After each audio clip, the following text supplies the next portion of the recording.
This meeting is now being recorded. Good evening and welcome to the Connecticut Department of Transportation's Public Information Meeting for State Project 0171-0456. This project is to install Centerline rumble strips at eligible locations throughout central Connecticut that were repaved in 2020. Tonight we will be presenting on the need for Centerline rumble strips in Union on Route 190, Buckley Highway, as well as highlighting the safety benefits that come with its installation. My name is Balazs Martai, and I am the project engineer at the Connecticut Department of Transportation for this project. I want to thank everyone for taking the time to join us. We hope our presentation will be informative, and we hope to answer your questions and concerns during tonight's question and answer session. By the end of tonight's meeting, we hope you will have a better understanding on the importance and benefit of installing Centerline rumble strips in Union. If you are viewing this presentation in Microsoft Teams, you have the option to view captions or subtitles for this presentation. To turn on this feature, select the CC button at the bottom right corner of your screen to turn on the captioning. Then choose the language by selecting the settings wheel next to the CC button, select Captions/Subtitles, and select the desired language. Available languages are English and Spanish.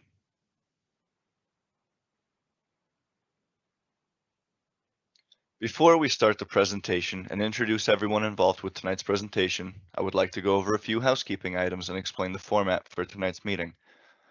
Our presentation will last approximately 20 to 30 minutes, and once it is completed, we will host a live question and answer session. You will have three ways of communicating with us during the live Q&A. Option 1 is to send an email to dotproject171-456union@ct.gov.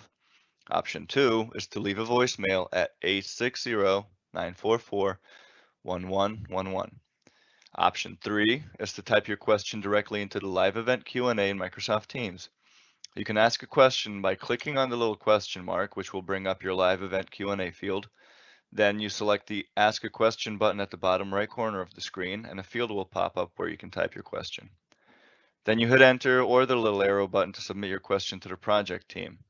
You can also check the box at the bottom of the screen to post your question anonymously if you prefer.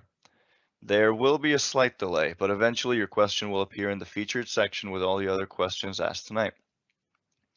We also have a project webpage where a recording of tonight's entire presentation, including the live event Q&A, will be stored. The webpage will also contain the same information that I've previously explained on how to provide comments or ask questions.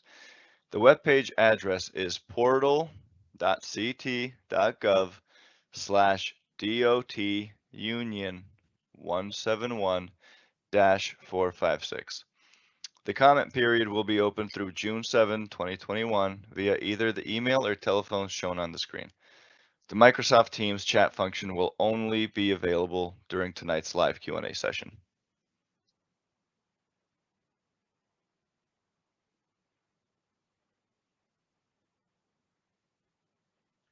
Lastly, we would greatly appreciate it if you can fill out a very brief feedback survey the department has through SurveyMonkey.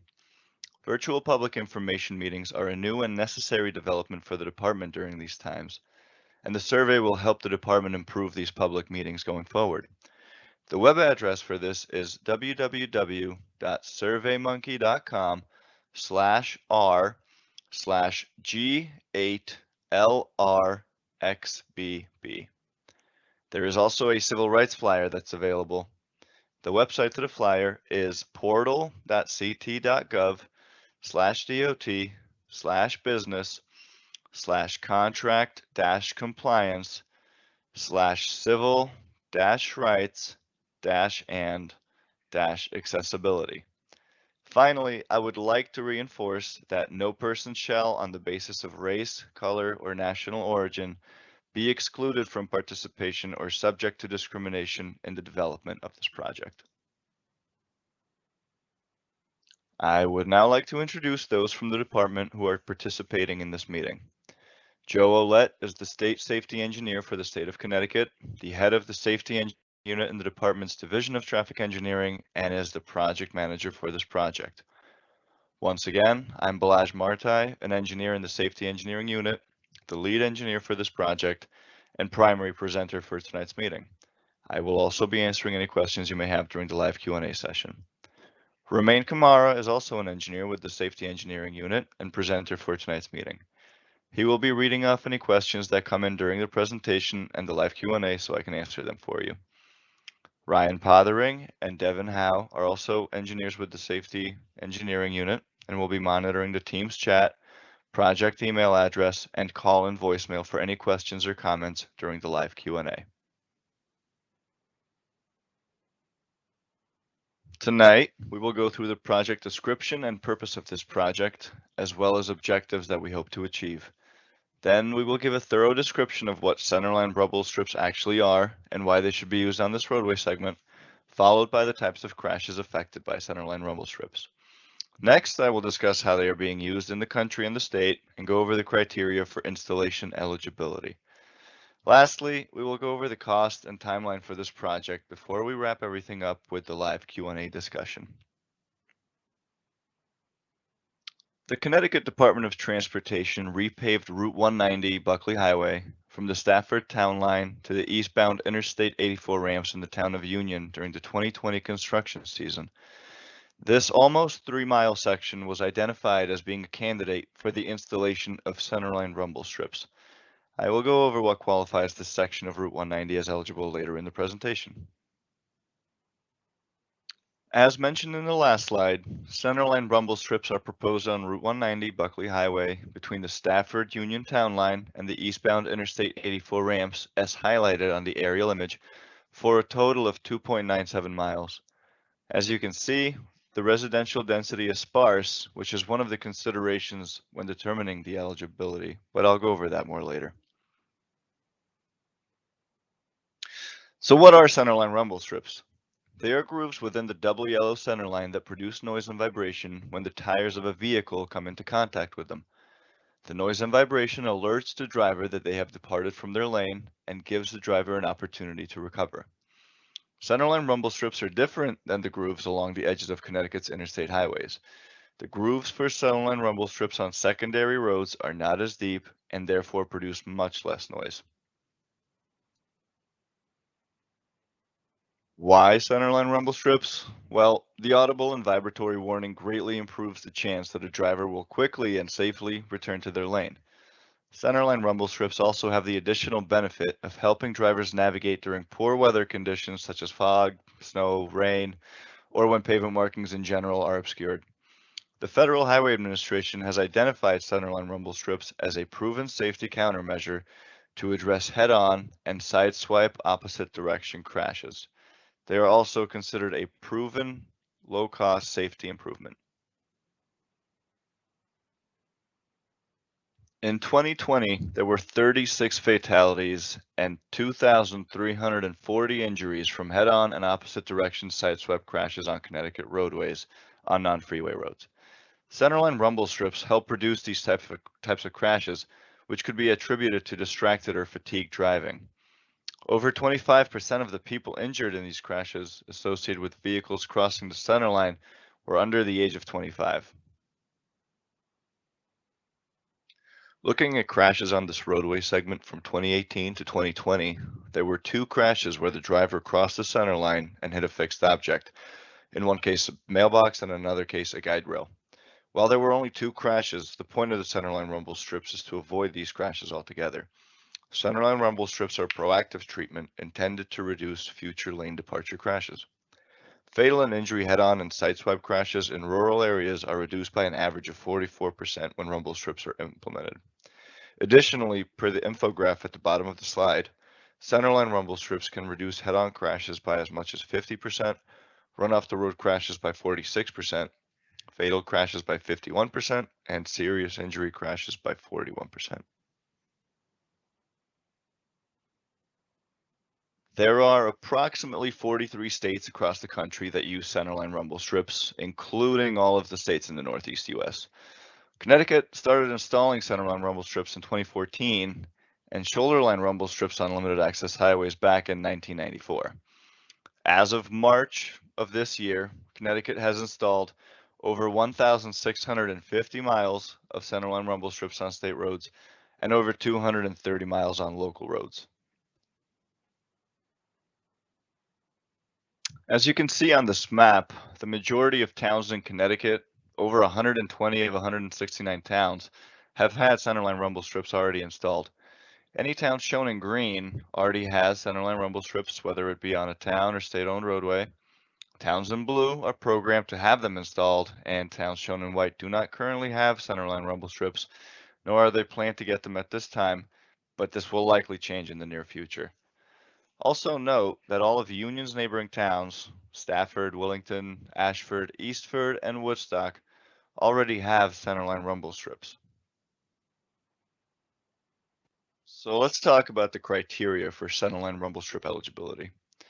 The department goes through a screening process to determine centerline rumble strip eligibility, including taking a look at the traffic volume, making sure that the average daily traffic on the road is at least 2,000 vehicles per day. We also ensure that the pavement is in good condition and is less than 3 years old. The roadway is to have a minimum of 14 feet of width from the center line to the edge of the pavement. This makes sure that there is plenty of room for drivers to maneuver in their lane without going over the centerline rumble strips accidentally. The roadway also has to have a posted speed limit of 35 miles per hour or greater. And lastly, there has to be a low residential density. If there are some homes along the segment, we try to ensure that the majority of them are at least 100 feet from the edge of the road. As far as construction goes, the average cost of installing centerline rumble strips is about $2 per linear foot. On top of that, the double yellow centerline paint is added, which is about $1.20 per foot, bringing the cost of implementing the centerline rumble strips to a total of just over $50,000 for this almost 3-mile segment.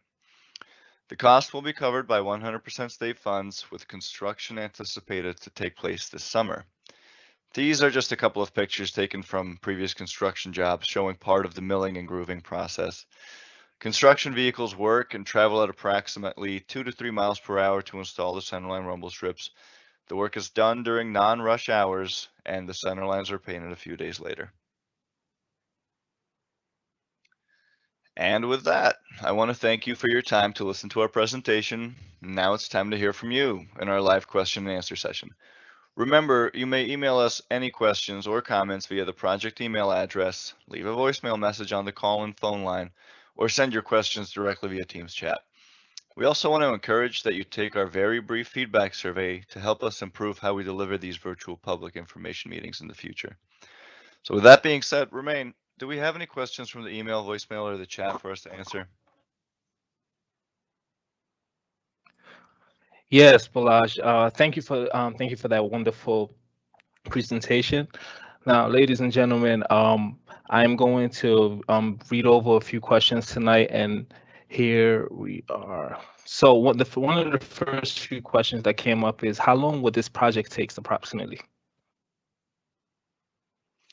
Hey, Romain, thank you for sending the question along. So as far as the installation period goes, once the construction crews mobilize, again, we're looking at either summer or fall of this year. They can complete a 3-mile segment like this in just a few hours. And since the pavement was already put in place during last year's paving project, this is going to be a very short process. Again, just a few hours long, with very minimal distraction to traffic, as it is a moving operation. Okay. Thank you for that question, Balaj. I'm sorry. Thank you for that answer, Balaj. Let's see if we have another question here. Another question that I see is, when would the work be scheduled for this almost 3-mile segment? Thanks, Romain. So I touched on it briefly a few minutes ago, but so summer and fall, or summer/fall, depending on when the crews are able to mobilize, of this year is when the work is expected to take place. Before this happens, a press release will be issued to make anybody in the vicinity aware of the project, so they can coordinate around any travel that they might have. Okay. Thank you. And a question just came in from Tammy Cross. The question reads, with only 2 accidents within 3 years, how can you warrant the need for these centerline rumble strips? Hi, Tammy. Splaj, thank you for your question. So looking at the data, typically what we do is we do a 3-year dive into the crash data along any roadway segment where we're looking at any kind of countermeasures that we're looking to incorporate into the road or install. And so this section of roadway, there were 8 crashes on this segment, and 2 of them were ones that could have possibly been avoided by the installation of centerline rumble strips because of the types of crashes that they were. Um, so again, one was a crash into a guide rail and one was a crash into a mailbox. Neither of them were ones where it was a fatal crash, luckily. But again, the point of this is to avoid these crashes altogether. Because it's a proven safety countermeasure, because of the lack of residential density in the area, we're really not expecting this to cause any kind of issues. We did look at the volumes in the area as well. There's only about 2,500 vehicles per day that go through this segment. So that's definitely on the lower end of the spectrum as far as the daily volumes go. So really, I mean, the big picture here is that our job and our responsibility is to provide a safe transportation system for all users. We just want people to get home safe, and so by introducing a low-cost roadway safety feature like this that's proven to save lives, we think that it's justified. Thank you for that answer, Balazs. Just a quick reminder to those on YouTube that this information can be found under the video. You would just need to click see more. The email address, which is not hyperlinked, should be there for you to copy and paste. And for those in the chat, you can always post your question here on the live chat event, and you can even choose to do so anonymously. And everybody else can use the email. You can contact us via email here posted on the screen, or via phone, and when we will be able to address answer the questions as they come in. Now, Balazs, I have an anonymous question that just came in. It says, if the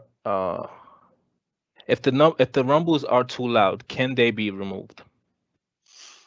Thanks, Romain. So again, just to reiterate, there are 2 types of rumble strips. There are the shoulder line ones that you would see on like the highways, and those are loud. If you go over them, you're definitely going to feel it. You're going to hear it. These centerline rumble strips, they also make noise, but they're not quite as deep a cut in the roadway. So it's really just to get the driver's attention more so than disturb any of the residents in the area. The other thing to keep in mind is that if you are hearing the noise or the noise is being made, that means that people are driving over the center line, which means that they're encroaching on the side of the oncoming traffic, which is the whole point of what we're trying to do. We want to avoid this. So, just because only a few crashes happen here that are a result of not having the center line, or maybe just it not being there to kind of keep people in the lane, I think it's still important to have them there as a preventative measure. And then pretty much anytime a driver hears the noise, it reinforces the fact that they're not staying in their lane, whether it be distracted driving or whatnot. And again, because we did look at the residential density and it's very low, the houses are far enough back from the road, noise shouldn't be a constant issue at all. Okay, thank you for that answer, Balazs. Another question here that we have coming from Lisa Roberts. I have lived on this stretch of road for 30 years, and there have been only a handful of accidents. Why are you putting rumble strips on this? Why are you putting in rumble strips? Hi, Lisa. Thank you for your question. Again, just to kind of reiterate, we know it's not that many crashes, but we want to prevent any from happening altogether. So we're putting it in because it's a proven safety countermeasure. It's a low-cost countermeasure. The town is not paying anything for this. It's part of the state's work. Since the road was repaved last year, this kind of goes hand in hand with that in the same umbrella. Anytime we repave a road, we look at the roadway to see if the centerline rumble strips are an eligible fit based on the factors that I kind of spoke about earlier during the presentation. So just because it's not a lot of crashes, doesn't mean that it shouldn't still be installed to prevent future ones from happening. And again, because the volume on this roadway is low, it's expected that there shouldn't be many crashes. but at the same time, one is too many, at least the way we see it. Thank you for that information, Balazs. As a reminder, everybody, please, there will be a brief survey after the presentation. We would really, very much appreciate your feedback, and the YouTube audience should also have a link. Next question we have is, give me one. Actually, the next one seems to be a comment coming in from an anonymous source saying, "I support this work. It saved lives." So. Another question is coming in from an anonymous source. How much money would the project cost and to the state and to the town? Hey, thanks, Romain. So the approximate cost of installing these, again, this is an almost 3-mile segment going from the town line in Stafford to the west to the I-84 ramps. And for this 3-mile segment, it's about $50,000. The state covers the entire cost of the work. The DOT, the department, receives funding every year to repave the roads that have made it onto what we call the vendor in place list. And so this road was repaved as part of that. And since the rumble strips are considered for installation, anytime these lists come out, they get funded under the same umbrella. So there's no cost to the town for this project. Okay, thank you. An anonymous question came in saying, if the residence is close to the road, does that section get bypassed? Thank you for the question. So no, at this time, the installation will be going for the whole section that we talked about, again, from the Stafford town line to the I-84 ramps. So it's going to be one consistent run through from that whole 2.97 mile section. So no section will have any bypass. Okay, thank you. Another question comes in from, I believe, the town administrator, David Ian, the first selectman, I'm sorry, saying, what would the process be to stop this project? First Selectman Eaton, thank you for your question. I mean, really, again, the big picture here is that we are road owners, right? The states and the towns both own roads, whether it's a state or a municipality. And our responsibility is to provide safe transportation for all users. The system has to be safe. And so by us introducing a low-cost roadway safety feature that is proven to save lives, again, even if it's just a few, is something that the department is going to pursue. I'm not entirely sure what the process to stop this would be. I mean, I know that the department's administration is on board with Centerline rumble strips, knowing that they do save lives. And so really at the end of the day, we're not putting these in to annoy anybody with the noise or anything like that. We simply just want people to get home safe and avoid at least the types of crashes that can be prevented by the installation of these Centerline rumble strips. Thank you for that answer, Balazs. Quick reminder to those on YouTube that this information can be found under the video. You will just need to click see more. The email address, which is not hyperlinked, should be there for you to copy and paste. And for those that need to contact us via this chat, you can use the Team Live event, and you can do so. You can choose to do so anonymously.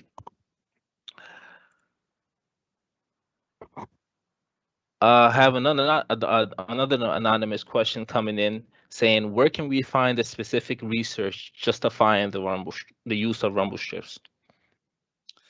Thank you for the question. So there are a couple of sources. The department's safety engineering website has some information on it. So if you just go ahead and Google, Connecticut DOT, safety engineering, it'll take you to our website. And on there are a couple of resources for Centerline rumble strips.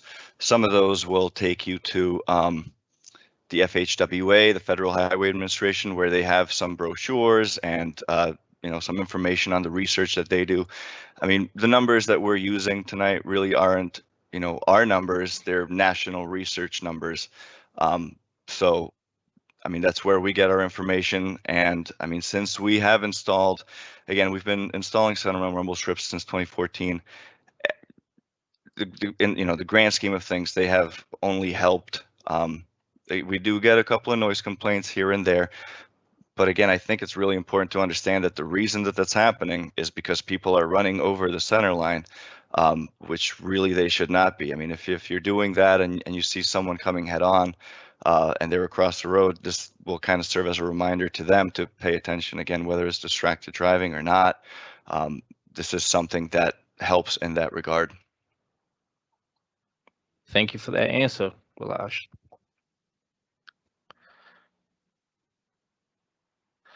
Another question that came in saying, why would this town stop this? Are they not interested in saving lives?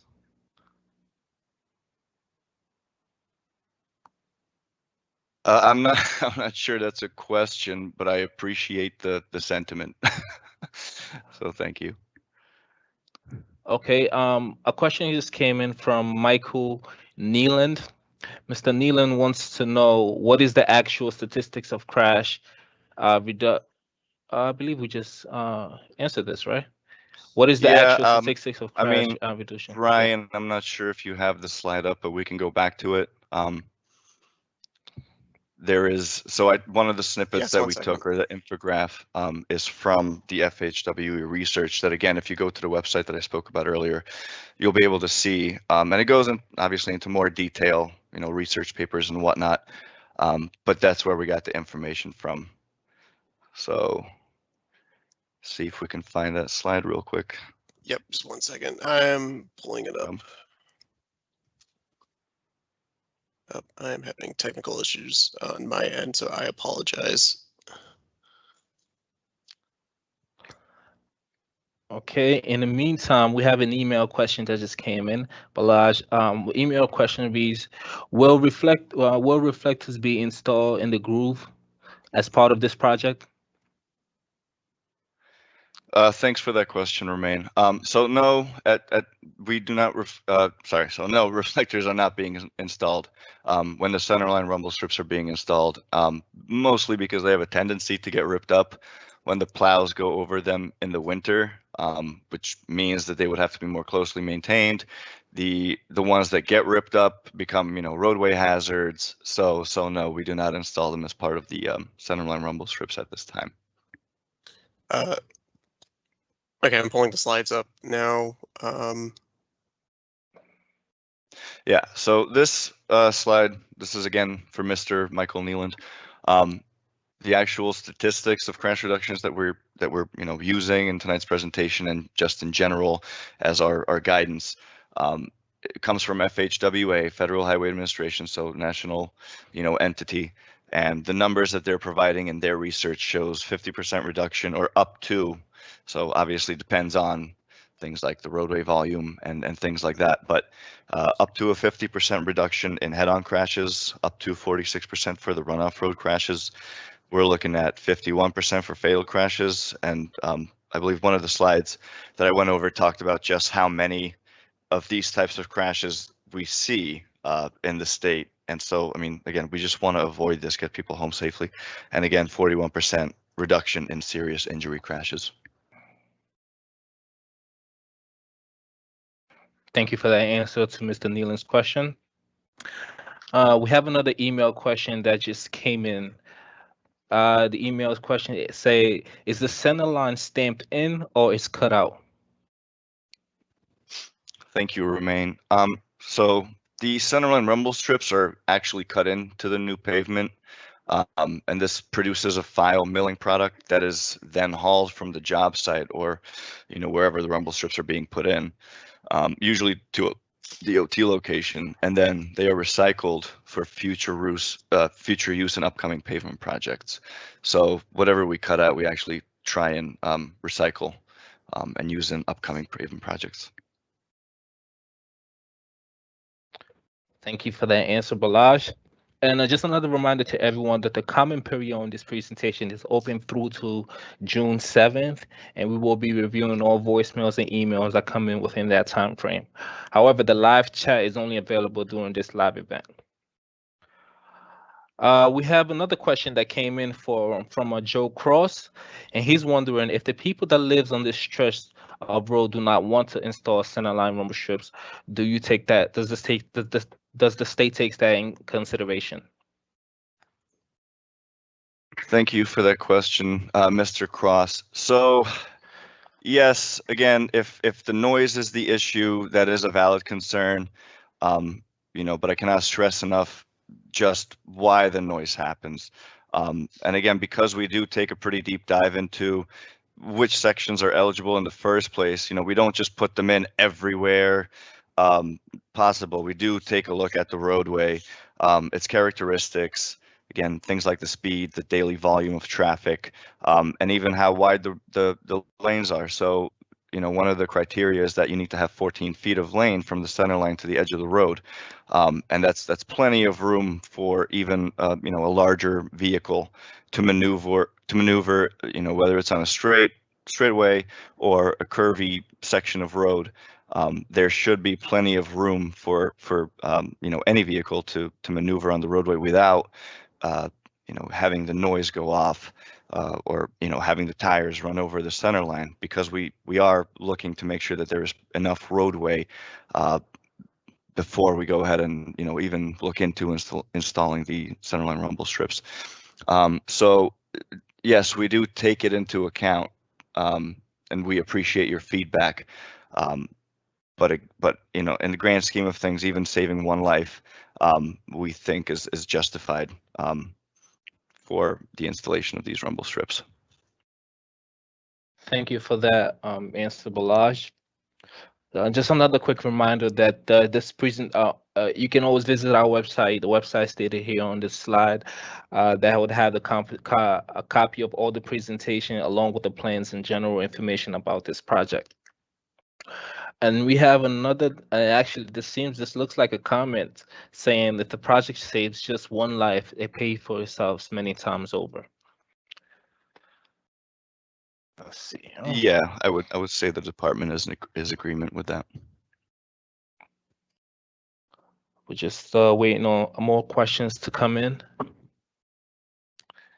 Just as a reminder, again, there will be a brief survey after the presentation. We'd appreciate all the feedback that you can give, and the YouTube audience can also have a link to that to the feedback survey monkey. All right, so we have another email question coming in. Are there any environmental impacts with installing these centerline rumble strips at these locations? Thank you, Romain, for that question. So no, really the short answer is no. Because the road was already repaved last year, there's really no additional environmental impacts that wouldn't already be in place from the paving that took place. And since the rumble strips are just milled in the pavement, there isn't anything harmful being done that, again, wasn't being done by the paving in the first place. So no additional environmental impacts. Okay.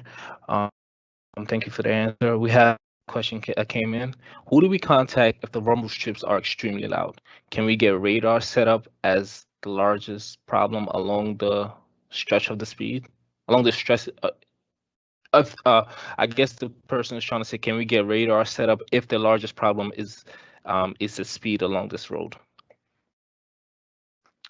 Thank you, Romain, for that question. So, I mean, this is kind of there's a few parts to this one, right? So, if the rumble strips are extremely loud, again, because of the design of them, they are a little bit different from the shoulder line rumble strips.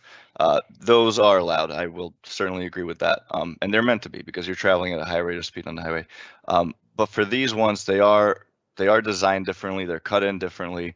It's much shallower. So again, we're not anticipating it to be extremely loud. With the number of cars on this roadway, 2,500 a day, if that. Sometimes it's lower. There's not that many vehicles that go over this section in the first place to cause the noise to be made. And again, I'm gonna keep stressing this point. If they are going over, that's not a good sign, and that is, well, in fact, it's a good sign that the rumble strip should be installed. As far as if noise does ever become a real issue, along with the speed, you should be contacting law enforcement whatever agency you have in your town, if it's a police department or a resident state trooper. And I mean, really, we can't enforce, as a Department of Transportation, we don't really have the power to enforce anything. We can put up speed limit signs, but at the end of the day, it's up to the people to, kind of make that decision for themselves, whether or not they're actually going to take it into consideration. But the police are the ones that do have this power more so than we do. So you can always request, especially if speeding is the issue, that surveillance be increased. I know police generally respond well to that. If you tell them exactly what the trouble area is. So yeah, I'm not sure about setting up radar again. That kind of starts with the town and what kind of resources they have. But the police or whatever law enforcement agency is in town would probably be the best bet. Thank you for that answer, Balazs. As we are waiting here for another question, just want to remind everyone that the comment period for this presentation is open through to June 7th, and we will be reviewing all voicemail and email within that time frame.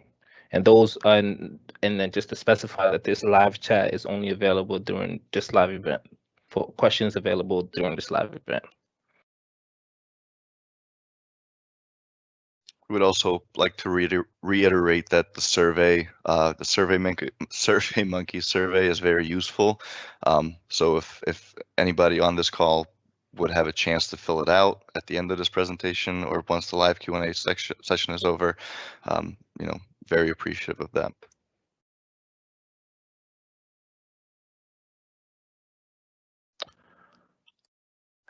Any last call for any questions for this presentation? Hey, this is Ryan speaking. One just came right in. Okay. Yes, I see the question, Balazs. It says, why only this stretch of Route 190 and not all the way to Route 171? Thank you for the question. So I do believe that the reason for this is because the roadway was repaved only from the Stafford Town line to the 84 ramps. I'm not entirely sure off the top of my head if 171 was included in part of the paving project, which is kind of what I'm leaning towards. The other possibility for why 171 wasn't included may have been because it didn't meet the criteria. Again, those criteria being the traffic volume, the posted speed in the area, how wide the lane is, so I mean that's the other option. Again, off the top of my head, I'm not entirely sure, but I'm leaning for sure towards the fact that it wasn't repaved all the way to 171. The other option again could be with the eligibility, the criteria. It may be a more dense residential area, but I believe it's because the paving itself only went within this section. Okay, thank you for the answer. Well, it looks like we don't have any additional questions coming in. Just to wrap up, I just want to thank everybody for joining us this evening. I want to remind everyone that the comment period is open for this presentation is open until June 7th, 2021. Answers and any questions that you have can be sent via email or phone number that is displayed on the slide on your screen. Please visit our website, the DOT project website, where you can find a copy of the presentation and plans. And please don't forget to fill out the brief survey that would be very beneficial to us in improving future presentations as we continue. Thank you once again for your time, and enjoy the rest of your night. Thank you everybody for attending.